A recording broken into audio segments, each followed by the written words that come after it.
Tantor Audio, a division of Recorded Books, presents Insects, Ivy, and Investigations by Tonya Kappes, narrated by Johanna Parker. Chapter 1. There were times when I had wished Mary Elizabeth Moberly had another foster girl when I was living with her. Living with her was the key. Not after I grew up, got married, got divorced, almost went to jail, and inherited a rundown campground. Not only had I gotten the campground up and running with its income in the black, but I also helped the economy in Normal, Kentucky thrive with the help of some friends. That was 12 years after I'd left Mary Elizabeth. So when a woman with stringy, greasy black hair and matching black and blue bruises around both eyes stood in the doorway of the Milkery, the bed and breakfast Mary Elizabeth owned in Normal, claiming to be Mary Elizabeth's other foster daughter, you could call me a little leery. That's what a life of uncertainty did to me. It made me leery of everyone who crossed my path. And I wasn't claiming that to be a good trait. It wasn't. In fact, it was an awful one. Many times at night, I begged to wake up the next day with an attitude of, everyone is kind-hearted until they prove me wrong. But life had not done that to me, making me a wee bit hard-hearted, as they say in Kentucky, and people had to prove they were kind and good. After my now dead ex-husband, Mae West, had proved to me that words were just words, and actions did speak louder than those words. It put my guard up about just why someone, after all of these years, would try to come back into someone else's life. Let's take Alicia Becker, for instance. Yep, she was the skinny chick that had waltzed right on up to the screen door of the Milkery, with a face that someone had had the pleasure of knocking around on, and who proclaimed she was Mary Elizabeth's long-lost foster daughter. Really, Mae? I questioned myself and beat the steering wheel with the palm of my hand on the way back to Happy Trails campground. You are questioning what Mary Elizabeth did when you up and climbed out the bedroom window as soon as the clock struck the actual time you were born on your 18th birthday? So I talked to myself. I did that a lot growing up due to there being no other girls in Mary Elizabeth's home. It was also due to the fact that my pride got in my way a lot, and I never really wanted to dump my problems on anyone. I was a fix-it girl. Today, I was bound and determined to fix this Alicia character and find out what she wanted. I snorted and gripped the wheel, glancing over at Fifi, my miniature poodle and constant companion. What do you think? I asked her. She wagged her tail before she got up and looked out the window as I took the right turn to head up the long drive to the campground where we lived and that I owned, located deep in the Daniel Boone National Forest. Fifi propped herself up on her hind legs and pawed at the passenger side window, her way of telling me to roll it down so she could stick her nose out for some fresh air. We could use some fresh air. I hit the automatic window buttons on the side of my door handle to make all 4 windows in the old Ford Focus roll down. I sucked in a few deep breaths and slowly drove up toward the campground. The warm, sunny day had dried out the gravel drive, making the gravel spit up under the tires and ping off the bottom of my car, a common sound around these parts. It was expensive to get blacktop, and with the campground so far off the main road, it wasn't cost-effective. But that was the least of my problems. Alicia Becker, I groaned under my breath and drove straight past the campground office with my eyes set on Bobby Ray Bond's bungalow that was on the far side of the huge lake that was located in the middle of Happy Trails campground. Where you going? Dottie Swaggart was sitting in one of the chairs located outside the office with it reclined back on its 2 hind legs, her skinny legs dangling and smoke billowing out of her mouth like a freight train. Maybelline! She hollered again and wobbled the chair down to all 4s. Hey! I threw my hand out the window to let her know that I saw her and that I'd be back since it was time for me to relieve her from work. Dottie was my office manager, and she had worked the early shift at the campground office this morning while I went to visit Mary Elizabeth. We'd been having a good time, too. We were baking and laughing like a mother and daughter like to do together. It was going great. I cherished those times. Probably because I spent the better part of the past 2 years making up to her for being such a pill when I was a teenager, and she actually took me in after my family died in a horrific house fire. I like to use the excuse that my attitude had been from teenage angst, but in reality, I was mad and confused and just plain angry. Today had been a good day until Alicia Becker had shown up. "Come on." I pulled right behind Bobby Ray's truck on the concrete pad next to the bungalow where I let him live for free, and I threw the car in park. "You can run around." Fifi jumped over the console and waited on my lap for me to open the door. She bolted out of the car and headed straight for the lake, where the ducks were minding their own business. That just ticked Fifi off to no end, and she had to ruin it by jumping in. I like to think, for the poor ducks, that Fifi thought she was one of them, or they were her friends. But that wasn't the truth. The truth of the matter was Fifi took pleasure in swimming toward them, chasing them, while her yippy bark caused them to scatter in all directions. That's gonna cost me a bath. My eyes narrowed when I noticed the dog's white fur was already taking on a little bit of the moss that looked to have formed on top of the lake. I made a mental note to see Henry Bryant, Happy Trails handyman, about the irrigation in the lake to make sure it was working properly. I'd spent too much money on it for it to be messed up, and it was only a few years old. Besides, the campground was full now that spring had sprung, and the guests sure didn't pay for a mucky lake to laze around in. Seeing Henry was going to have to wait.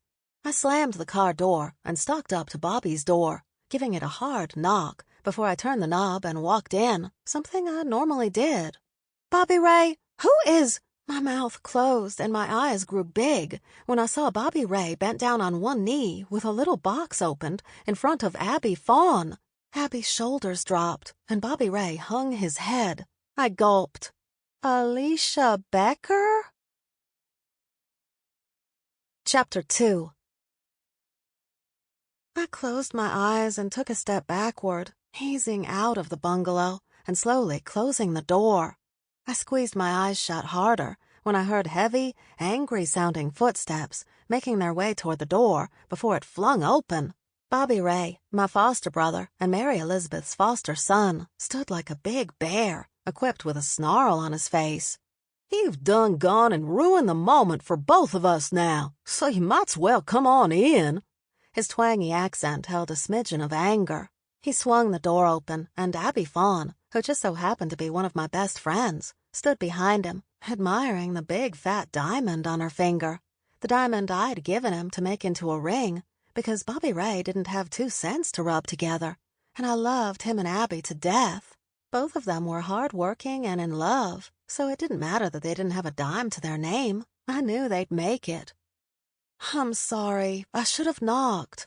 Not that we ever knocked on each other's doors. We didn't.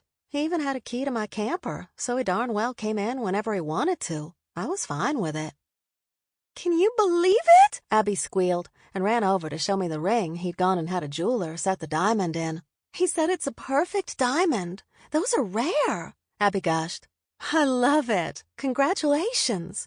I smiled and hugged her, knowing that they were already engaged, but without a ring, though she didn't know I knew, because Bobby Ray was the one who actually had told me a week or so ago. I couldn't recall the exact day, but I had had that loose diamond in my storage container that was sent here by Stanley, Paul's lawyer, after Paul went to jail. I had not packed it, but after going through some of the boxes Stanley had sent, I had come to realize Stanley had planted a few things in there, no doubt to make it a little more comfortable for me. It appeared to have been one of the diamonds Paul had gotten me when we'd gone on a trip to the Swiss Alps. I thought it was seized by the government after Paul was hauled off to federal prison after he'd taken the entire country for a wild ride on a little Ponzi scheme. Needless to say, Paul was no longer among the living, and I had no problem getting rid of that part of my history, diamond included. Plus, seeing how happy it made Bobby Ray, since he did help me escape out of the bedroom window on my birthday, made all the difference in the world to me. Only, I'd ruined the big moment. Yeah, they might have been engaged, but not with a ring and a gorgeous diamond. "This is beautiful." I held Abby's hand in mine and noticed the setting was simple and exactly what Abby would love. "You did good, Bobby Ray. Welcome to the family, sis." "Aw, I've always wanted a sister." Abby threw her arms around me, and we hugged tighter. Me too. until Alicia Becker strolled through Mary Elizabeth's door with what appears to be a 2-for-1 black eye. I shot my stare at Bobby Ray from over top of Abby's shoulder as she rocked back and forth with me still in her arms. "Alicia Becker is here?" Bobby Ray's reaction was one of shock and awe. He ran his hand along the top of his growing bald spot and shook his head in disbelief. "I'm shocked she's still alive." "Wait." I uncurled myself from my future sister-in-law's grip. "Are you telling me that she is a real person that Mary Elizabeth took in, and not some yee-hoo that saw Mary Elizabeth is doing well and here to mooch off her?" I marched over to him. "She's pretty beat up, and she refused to call for Jerry Truman," I said, mentioning the sheriff by name. "And she didn't want me to call Hank." I threw my hands up in the air and twirled around to look at Abby, realizing I totally and completely ruined the moment yet again by rambling on about Alicia Becker. "But don't worry about that. You two kids have fun. Celebrate." I brought my hands to my mouth. "I have to throw an engagement party. Here, at the campground. It will be so great. The weather is wonderful. It's the perfect time of the year. We have to. Everyone in Normal will be invited." The more I talked, the more I could see Abby's face getting brighter and brighter with the idea. "And we can have Violet Reinhammer do a piece in the Normal Gazette on the society page." My jaw dropped at the fun ideas coming my way. "And a swan. I can rent a swan for the lake." Bobby Ray stepped in.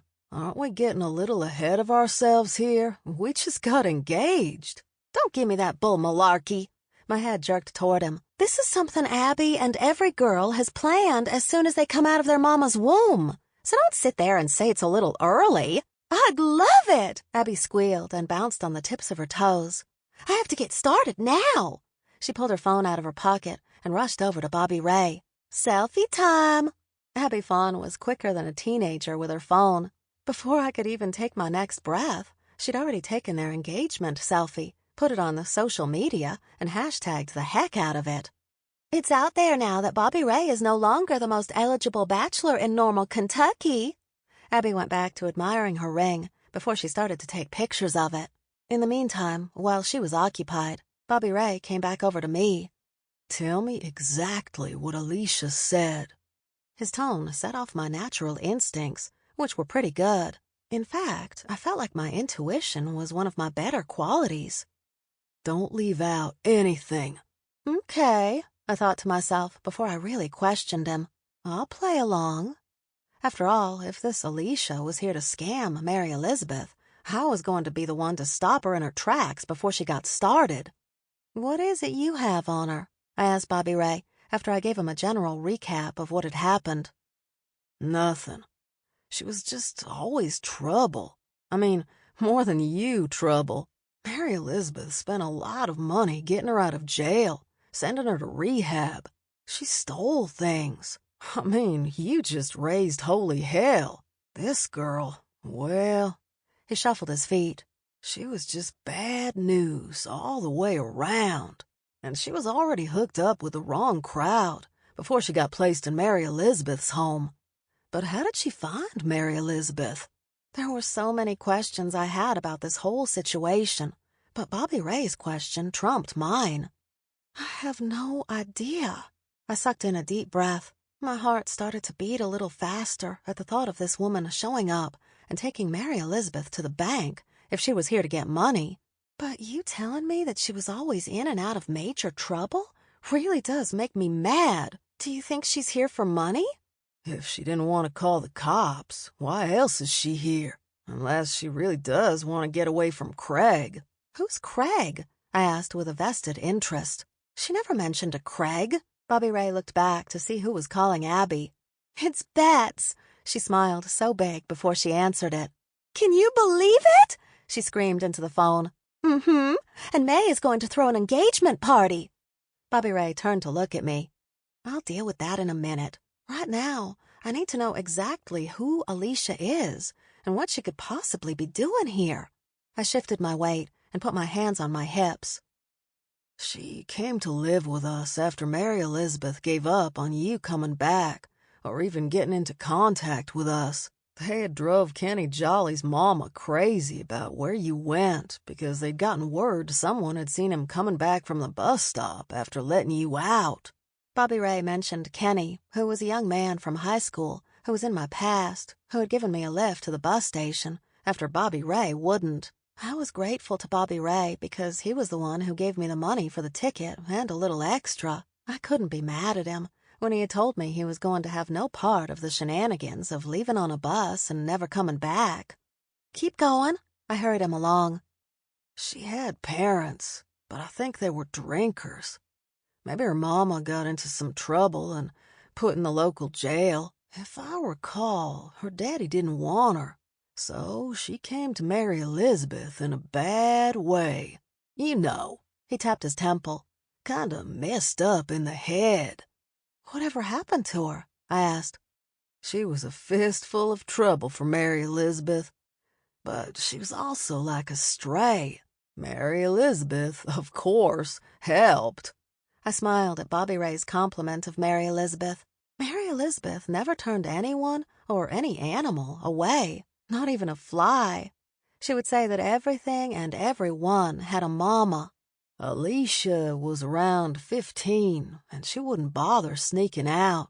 She'd just walk out the front door with Mary Elizabeth barking after her. She would simply give Mary Elizabeth the finger and keep walking. A big sigh escaped him. Mary Elizabeth almost had her fill after Alicia came home from school one day, though she didn't go to school much.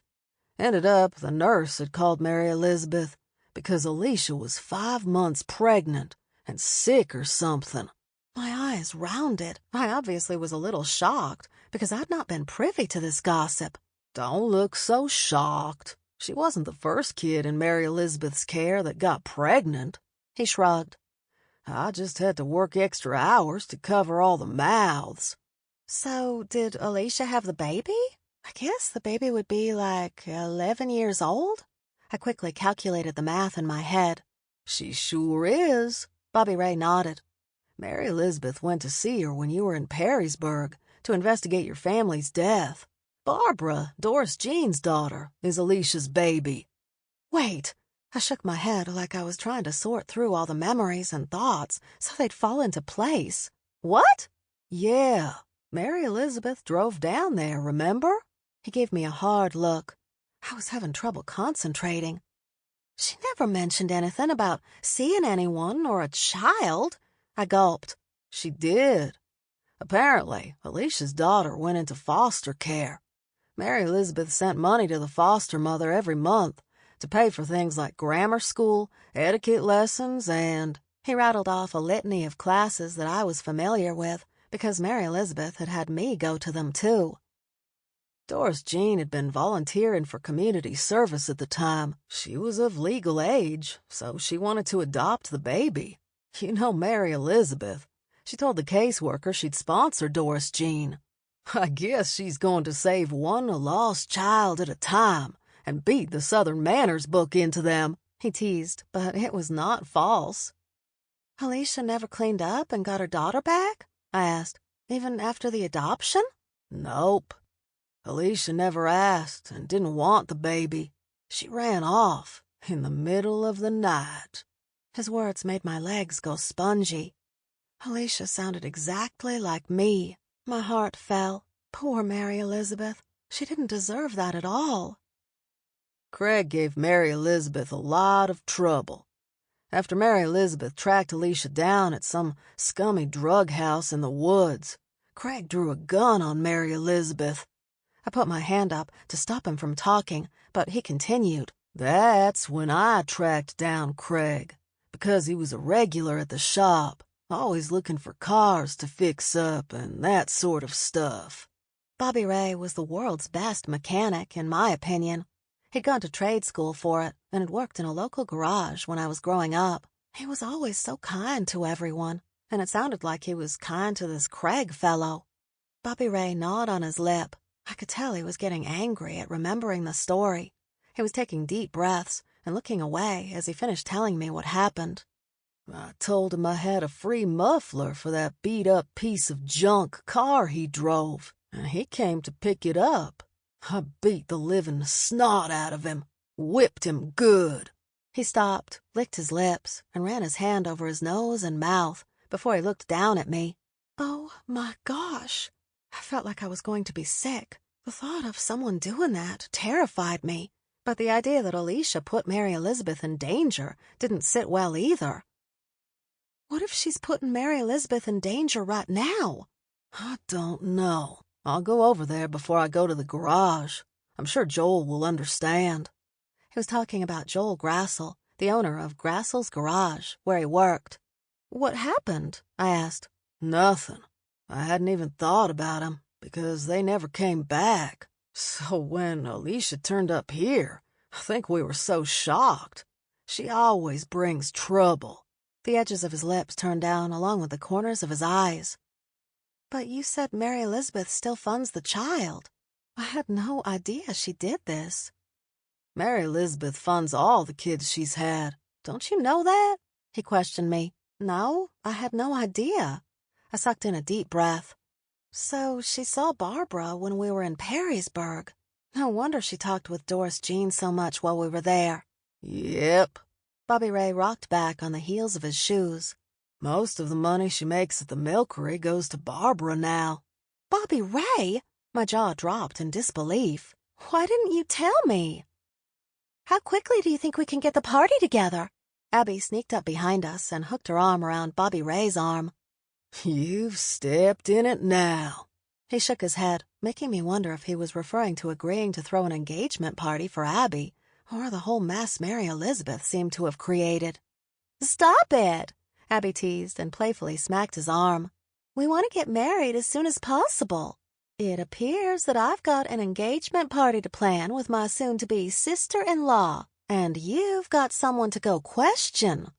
I left unsaid that it was his job to go see why Alicia was here. Why me? He shrugged. She's the long-lost sister you always bemoaned about all those years. You go get to know her. I've got to get to work. Famous last words. I was good at that, and great at letting them come back and bite me in the you-know-what. Chapter 3. Going to see Bobby Ray, technically bolting through the bungalow door to confront him, actually didn't do anything for me. I'd walked away with more questions about Alicia Becker than I had before. So this is why you didn't stop at the office? Dottie asked with her lit cigarette dangling from her mouth. The smoke curled up around her nose and shot past her eyes, making her squint so she didn't get it in them. She'd been walking down to the bungalows when I met her halfway. I looked at her phone with Abby's social media pulled up and the photo of her and Bobby Ray's engagement announcement. Nope, not at all, I told her. But the lovebirds are in there saying goodbye before Bobby Ray has to go to the garage, so you can hurry on up and go congratulate them. I'll be at the office. Come find me. It wasn't like Dottie would be going anywhere. She, too, lived in the campground full-time, and even when she wasn't working the office, she was still always up there. Instead of bolting back up to the office, where I was more than likely going to be bored to tears because the usual weekdays were nothing but sitting there in case someone needed something, I decided to walk around the lake to make sure all the high-dollar paying customers were happy and situated for the week ahead. Sunday was our check-in day. We did get some campers who'd come on various weekdays, but mainly they pulled in on Sundays, towing their big rigs, campers, or even overland vehicles or tents to enjoy a week at the park. Happy Trails Campground offered a full-service hookup, making it a rare find while camping and something we love to promote. It helped keep us busy practically year-round, even in the cold weather. The lake was a nice draw, and the camping lots around it were gobbled up fast. In fact, with the help of Abby's amazing marketing and social media skills, we had a year-long wait list for these spots. So it was very important for me to make sure campers were happy and left a raving review. Good afternoon, I greeted one family who had a huge C-Class camper that held a small army of kids. I hope you take advantage of Red Fox Trail.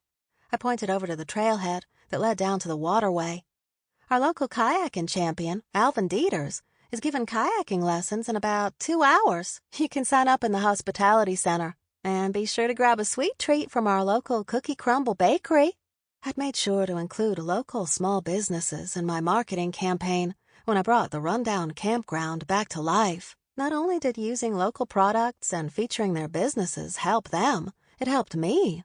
They responded by promoting the campground, bringing business to Happy Trails, and life back into me. As I walked along the lake, I noticed a few of the guests had already used up most of the firewood we provided for them for their fire rings. I picked up a few pieces of stray trash along the shore and the beach of the lake before I walked down the small pier, where I stood at the edge and whistled for Fifi. She paddled over to the shore and met me near the tiki hut, where I found Henry Bryant, the handyman, filling up the ice chest with ice.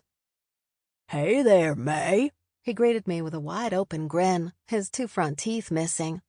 "It's gonna be a gorgeous week. Record-breaking temperatures." That's great. Much welcomed after the awful winter we had. I didn't even want to remember the snowfall and ice we'd gotten over the last few months. That type of weather wasn't great on campers. I'd had to make sure the water lines in my camper stayed nice and insulated, or I'd have been in heck of a trouble. Fixing busted lines wasn't cheap. I'll make a list of campsites that need a refill on wood if you want to come by the office later. "Will do." He took off his hat, exposing his scraggly hair, and used the sleeve of his dirty plaid shirt to wipe the sweat that had formed on his brow. My phone rang on my way up to the office. "Hey, Bats," I greeted Bats Hager, another one of my and Abby's good friends. "I heard you called Abby. Isn't it great?" "Are you sure it's great? I mean, they've not been dating that long, and I don't know. I really wish they'd get to couples counseling at the church before they get married." Bats just couldn't turn off the preacher's wife part that she'd played for so long before her ex-preacher ex-husband had turned convict and begun spending his nights in a local federal prison. I guess it's true what Mary Elizabeth says about love. I hated to repeat it because Hank and I had been dating much longer than Abby and Bobby Ray, like a year longer, and we were no closer to getting married than Dottie Swaggart and Henry Bryant. She says, you know when you know, so why wait? I'm not saying they wait. I'm just saying it was fast, and why hurry? There was some concern in her voice, but I didn't give it any more thought. There is a hurry to get this engagement party planned. I did love a good campground party, so much that I hosted one every month, and this month's could be about spring and love. Why not? Even though it wasn't my engagement, I couldn't help but be filled and overcome with joy for the two of them. I stopped at the front door of the office and looked around me. Bats was chirping in my ear, but the birds were singing the song of sunshine and happiness, telling me the warmer weather was much welcome. The trees that surrounded the campground were in full bloom, with their vibrant, almost lime green shades mixed in with yellow tones. They would become a nice deep green for the summer months, which would lead into the gorgeous burnt oranges and reds that would take us into fall. But for now, I enjoyed the freshly budded trees and the tulips around the circumference of the campground. They stood next to each other all around, so pleasing to the eyes. The blue, pink, purple, yellow, and orange tulips stood out and swayed in the light spring breeze that flittered along the ground of the campground, bringing a fresh smell with it. I loved all 4 seasons that came to Kentucky, and each one brought a different look and feel to the Daniel Boone National Forest. Every season, I would say it was my favorite, and this year was no different. I'd like for everyone to help out with the party. I think Abby deserves the best. I didn't want Bets to play the good Bible girl card right now, even though she was the one who always brought a sense of calm to our friend group of 5. I think she deserves the best, too, but I think they need to get to know each other a little better. Bets sighed. Like kids. Do they want kids? What about money? Do they even know what the other makes? Like kids.